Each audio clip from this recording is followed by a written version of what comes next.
आज के इस वीडियो में हम डिस्कस करने वाले हैं वेरिकोसील के बारे में।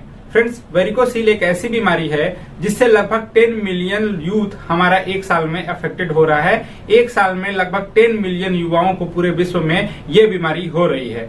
ये बीमारी क्यों होती है और इस बीमारी के हो जाने के बाद हमें क्या करना चाहिए, किन किन कारणों से ये होती है और इससे बचाव करने के लिए हमें क्या करना चाहिए, इसके बारे में आज हम डिस्कस करेंगे। तो नमस्कार दोस्तों, स्वागत है आप सबका हमारे यूट्यूब चैनल फार्मा सोल्यूशन अड्डा में।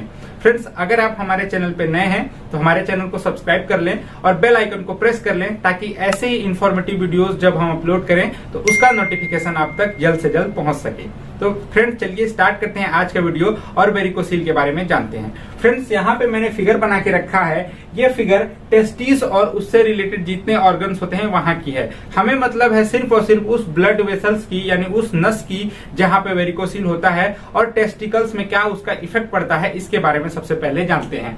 फ्रेंड्स, यहाँ पे टेस्टिस और एक वेन होती है जिसका नाम है पेम्पनीफोरम प्लेक्सिस। पेम्पनीफोरम प्लेक्सिस जो नस होती है, नॉर्मल भाषा में मैं आपको समझाता हूँ। जो पेम्पनीफोरम प्लेक्सिस होती है, वो जो नसें हैं वो एक दूसरे से अटैच बहुत सारी नसें होती हैं वहां पे। जहां यहाँ पे मैंने एक नॉर्मल और एब नॉर्मल नस का स्ट्रक्चर बना के रखा है। इस पार वाला जो ये पेम्पनीफोरम प्लेक्सिस है वो नॉर्मल है, जो कि नॉर्मल काम करता है और स्वस्थ है, और इस पार का मैंने यहाँ पे बना रखा है जो कि सूजी हुई है। वेरिकोसील में क्या होता है कि जो ये नसें हैं ये सूज जाती हैं, यानी यहाँ पे ब्लड का एक्यूमुलेशन होने लगता है, ब्लड यहाँ पे इकट्ठा होने लगता है। और ब्लड यहाँ पे इकट्ठा होने का मैकेनिज्म क्या है, कैसे होता है, इसके बारे में थोड़ा सा हम डिटेल में बताना चाहेंगे। ये जो फिगर है ये नॉर्मल वेन का है, यानी जो नॉर्मल वेन काम करती है। नॉर्मल वेन कैसी होती है, ये वेन कैसी होती हैं, वन वे होती हैं, यानी ब्लड को हमारे बॉडी से टेस्टिस तक पहुंचाने के लिए एक तरफा काम करती हैं, यानी कि जो ब्लड टेस्टिस में आ रहा है वो दोबारा वापस नहीं जाता है, क्योंकि सिर्फ और सिर्फ टेस्टिस को काम करने के लिए, स्पर्म प्रोडक्शन के लिए, टेस्टोस्टेरॉन लेवल को मेंटेन रखने के लिए, टेम्परेचर को मेंटेन रखने के लिए ब्लड की जरूरत होती है। और ब्लड आता है सिर्फ वन वे, यानी एक सिर्फ हमारे बॉडी से ब्लड टेस्टिकल्स में आया, इसका काम खत्म हो गया इस नस का। लेकिन जब वेरिकोसील होता है तब क्या होता है, वेरिकोसील में नसें इस तरह से हो जाती हैं, यानी कि सूज जाती हैं, और ये जो वन वे वॉल्व थी, यानी जो नस में जो वॉल्व थी जो कि ब्लड को वापस होने से रोकती थी और रिफ्लक्स होने से रोकती थी ब्लड को, वो क्या हो जाती हैं, खराब हो जाती हैं, जिनकी वजह से क्या होता है, ये नॉर्मल नस इस तरह से दिखने लगती है, यानी कि सूज जाती है, फूल जाती है, जैसा कि मैंने यहाँ पे बता रखा है। अब जब ये सूज जाएगी और इसके अंदर ब्लॉकेज आ जाएगा, यानी कि ब्लड इकट्ठा होने लगेगा और नसें चौड़ी होती जाएंगी, सूजने लगेंगी, तब आपको क्या होगा कि डिस्कम्फर्ट फील होगा। ऐसा लगेगा कि वहां पे कुछ गुच्छा टाइप का बन गया है, छूने से भी आपको पता चलेगा। आपके टेस्टिस में धीरे धीरे पेन होना शुरू हो जाएगा। ये थे इसके पहले के सिम्टम्स।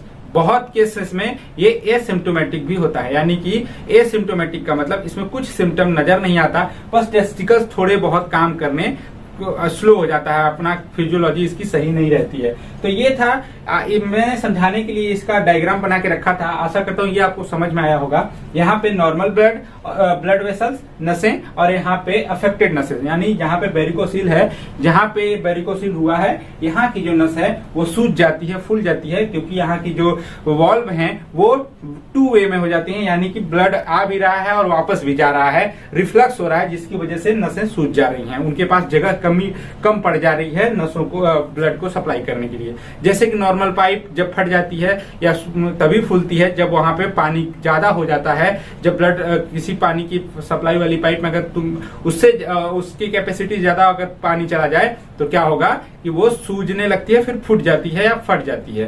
तो इसी तरीके से ब्लड का भी काम है। ब्लड अगर नॉर्मल जा रहा है, बराबर जा रहा है, तो नसें इस तरह से रहेंगी, और वेरिकोसील के केस में ब्लड का इकट्ठा होने लगता है और रिफ्लक्स होने लगता है वॉल्व के खराब होने की वजह से, और क्या होता है कि ये नसें सूज जाती हैं और इस तरह से दिखने लगती हैं। अब बात करते हैं इसके थोड़े से डिटेल में जानने के लिए, कब होता है, कैसे होता है। तो वेरिकोसील होता क्या है, इसको मेडिकली अगर समझा जाए तो ये क्या है, abnormal dilation and tortuosity of the vein pampiniform plexus, यानी पेम्पनीफोरम प्लेक्सस ये जो ब्लड वेसल है इसका डायलेशन हो जाना यानी कि फैल जाना, और इसी में क्या होगा टॉर्सियोसिटी हो जाना यानी कि सिकुड़ जाना, आपस में क्या हो जाना कि उलझ जाना, इस तरह से गुच्छा बना लेना, उसको क्या बोलते हैं, उसी को इस केस को क्या बोलेंगे, वेरिकोसील बोलेंगे।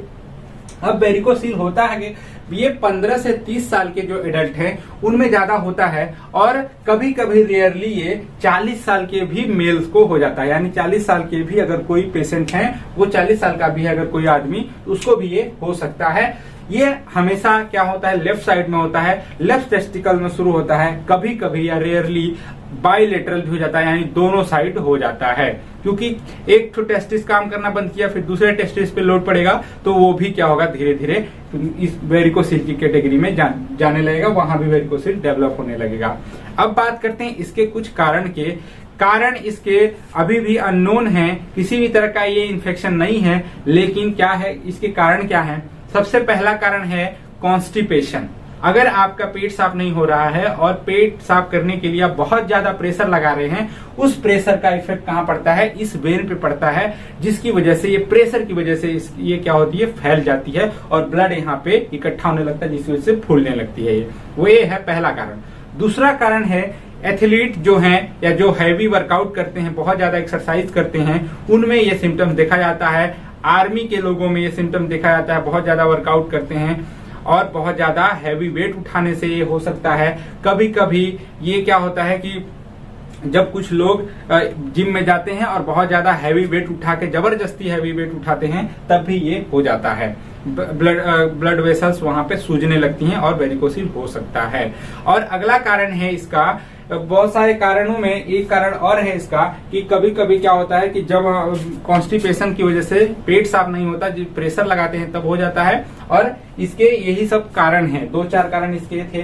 अब हम बात करते हैं इसके सिम्टम्स की बात करते हैं। कुछ सिम्टम्स हैं इसके, कौन कौन से सिम्टम्स नजर आते हैं। तो सिम्टम्स में पहला सिम्टम्स है मोस्ट आर एसिम्टोमेटिक, यानी बहुत सारी जो वेरिकोसील है वो एसिम्टोमेटिक होती है, जिसमें कोई सिम्टम नजर नहीं आता है। डिस्कम्फर्ट फील होगा, यानी आपके टेस्टिस में हमेशा डिस्कम्फर्ट फील होगा, आपको अच्छा नहीं लगे, कुछ न कुछ वहां पे डिस्कम्फर्ट लगेगा। बैग ऑफ वॉर्म्स, यानी इस तरह से गुच्छा आपको हमेशा जब भी आप छुएंगे या फिर आप टच करेंगे तो आपको लगेगा कि वहां पे कुछ गुच्छा टाइप का बना हुआ है, सॉफ्ट। और अगला है हैवी सेंसेशन ऑन वॉकिंग और स्टैंडिंग, यानी जब आप खड़े रहेंगे और स्टैंड रहेंगे, यानी खड़े रहेंगे और कभी कभी वॉक करेंगे या दौड़ने लगेंगे, तब भी आपको बहुत ज्यादा हैवी सेंसेशन होना शुरू हो जाएगा वहां पे आपके टेस्टिकल्स में। एक कारण और मैं बता देता हूं इसके होने के, इसका एक कारण और है, जो लंबे मर्द हैं या लंबे जो लड़के आजकल हो रहे हैं और वेट ज्यादा हो जा रहा है उनका, जिसका प्रेशर उनकी वेन पे पड़ रहा है और इसकी वजह से उनको वेरिकोसील नॉर्मली हो जा रहा है। तो इस तरह से ये 3-4 कारण और इसके सिम्टम्स थे। अब आगे बात करते हैं इसके कॉम्प्लिकेशंस की। कॉम्प्लिकेशंस में इनफर्टिलिटी, ये बहुत रेयर कॉम्प्लिकेशंस है। ये तब होता है जब आप बहुत साल तक इसको अवॉइड करते हैं और जब केस बहुत वर्स्ट हो जाता है, बहुत खराब हो जाता है, तब जाके ये होता है इनफर्टिलिटी। वैसे इनफर्टिलिटी का कंडीशन जल्दी इसमें नहीं आता है। और दूसरा है श्रिंकेज ऑफ एफेक्टेड टेस्टिकल्स या एट्रोफी, यानी टेस्टिकुलर एट्रोफी, यानी जो नॉर्मल टेस्टिस हैं ये क्या होती हैं, श्रिंकेज मतलब सिकुड़ के छोटी हो जाए अगर, तो ये क्या है, इसके कॉम्प्लिकेशंस हैं, ये हो सकते हैं वेरिकोसील की वजह से, लेकिन ये बहुत रेयर केसेस में होता है। उससे पहले आप इसको ट्रीट करके, इसकी बहुत सारी मेडिकल साइंस में इलाज है जिससे आप इसको कर सकते हैं। आयुर्वेदा में भी इसका इलाज है, योगा वगैरह से भी ये ठीक हो जाता है, बहुत बड़ी बीमारी नहीं है ये। अब बात करते हैं इसको कैसे पहचानेंगे कि किस ग्रेड का वेरिकोसील है, यानी वेरिकोसील अगर है तो किस ग्रेड का है और इसके अकॉर्डिंग इसके कौन कौन से सिम्टम्स हो सकते हैं। देखिए इसके 3 ग्रेड होता है, grade 1, grade 2 and grade 3। Grade 1 में क्या होता है, ये एसिम्प्टोमेटिक होता है और इसको अगर हम पकड़ने की बात करें या इसके डायग्नोस की बात करें तो एक क्या कोलर डॉपलर या वल्सवा नाम का एक इन्वेस्टिगेशन होता है जिसकी मदद से इसको हम देख सकते हैं, पहचान सकते हैं। ग्रेड 2 में क्या होता है, ग्रेड 2 में विदाउट वलसवा यानी कि विदाउट इन्वेस्टिगेशन डॉक्टर आपको आपके फिजिकली एग्जामिनेशन की वजह से, आप खड़े होने की वजह से, आपके किसी भी तरीके से एग्जामिनेशन करके देख के पहचान जाएगा। उसमें ग्रेड 2 वाले वेरिकोसिल में ये होता है। ग्रेड 3 में क्या होता है कि आपकी स्किन के बाहर से नॉर्मली दिखेगी, आप खड़े रहेंगे, आप दिखाने जाएंगे तो स्किन पे ही ये गुच्छा जो है वो शो होने लगेगा, दिखने लगेगा। इसकी वजह से ही ये पहचाना जा सकता है। तो ये इसके कुछ ग्रेड थे और इसके कुछ सिम्टम्स थे जिनकी वजह से हम पहचान सकते हैं कि कौन से ग्रेड का वेरिकोसिल है। अब आप बात करते हैं इसके डायग्नोसिस की। डायग्नोसिस में हमने बताया अभी कि डॉपलर स्टेथोस्कोप या वलसवा एक पहला इन्वेस्टिगेशन होता है जो आप अल्ट्रासाउंड कराने जाएंगे तो होता है और वेरिकोसिल पहचान की जाती है इसी से। अगला है यूएसजी एब्डोमेन। आपके एब्डोमेन का अल्ट्रासाउंड कराया जाएगा और सीमन एनालिसिस कराया जाता है।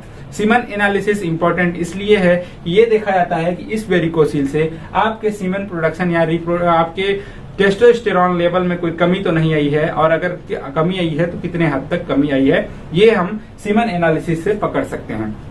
अब बात करते हैं इसके ट्रीटमेंट की। ट्रीटमेंट में फ्रेंड्स अभी तक इसका कोई फिक्स ट्रीटमेंट अभी तक नहीं बना है। सर्जरी है, बहुत रेयर केसेस जब हो जाती हैं, जब एकदम सब तरफ से आप थक जाएं तो सर्जरी कराएं, जब ये कहीं से ठीक ना हो तो सर्जरी कराएं। अब सर्जरी कुछ ऐसे हम आपको सजेस्ट करना चाहेंगे कि नॉर्मल एक्सरसाइज करें, इस तरह का एक्सरसाइज करें जिससे जो यहाँ का प्रेशर है ब्लड का वो कम हो, इसका टेम्परेचर कम हो। नॉर्मल टेस्टिस का टेम्परेचर हमेशा बॉडी के टेम्परेचर से कम होना चाहिए। कभी आप हमेशा यही कोशिश करें कि इसका टेम्परेचर बढ़ने ना पाए। और जिनको भी वेरिकोसिल की समस्या जैसी कोई सिम्टम्स नजर आ रही हैं वो स्क्रोटल सपोर्ट या लंगोट पहनना शुरू कर दें। कुछ दिनों के बाद इनसे आपको राहत मिलेगी। और डाइट में आप अपने चेंज करें, खान पान में बदलाव करें, यानी कि ऐसे खाने खाएं जिसमें बहुत ज्यादा प्रोटीन ना हो और बहुत ज्यादा हैवी ना हो, जो कि आसानी से पच जाए और आपको कॉन्स्टिपेशन ना हो, गैस ना हो, जिसकी वजह से जो पेट का गर्मी है वहां ना जाए, या पेट साफ हो जाए आसानी से, जिसकी वजह से ये जो वेरिकोसिल का कंडीशन है वो खराब ना हो, वर्स्ट ना हो। अब ये थे नॉर्मल कंडीशंस। कुछ योगा आसन वगैरह हैं जैसे कि सेतु बंधासन, जैसा आपको स्क्रीन पे मैं दिखा रहा हूँ। 2-3 आसन यहाँ पे दिख रहे हैं। इस तरह के पोजीशंस हैं आपको करने होंगे इसके सिम्टम्स अगर आपको नजर आए तो इनकी वजह से आपको कुछ राहत मिलेगी। अगर इससे आपको ठीक नहीं होता है तो डॉक्टर के अकॉर्डिंग आपको कुछ दवाइयाँ चलानी पड़ेंगी। दवाइयों के बारे में मैं बता नहीं सकता क्योंकि मैं डॉक्टर तो हूं नहीं, तो इसलिए आप डॉक्टर को जरूर दिखाएं और उसे सलाह लें इन सब की वजह से अगर ये ठीक ना हो तो। और फिर लास्ट में बात आती है ऑपरेशंस की। तो ऑपरेशन में 2-3 ऑपरेशन इसके अवेलेबल हैं अभी मेडिकल साइंस में। एक है नॉर्मल ऑपरेशन, यानी जहाँ पे वेरिकोसिल है वहीं पे कट लगा के और नसों को खोल दिया जाता है, इसको नॉर्मली ट्रीट करके ठीक कर दिया जाता है वहां पे इंसिजन करके।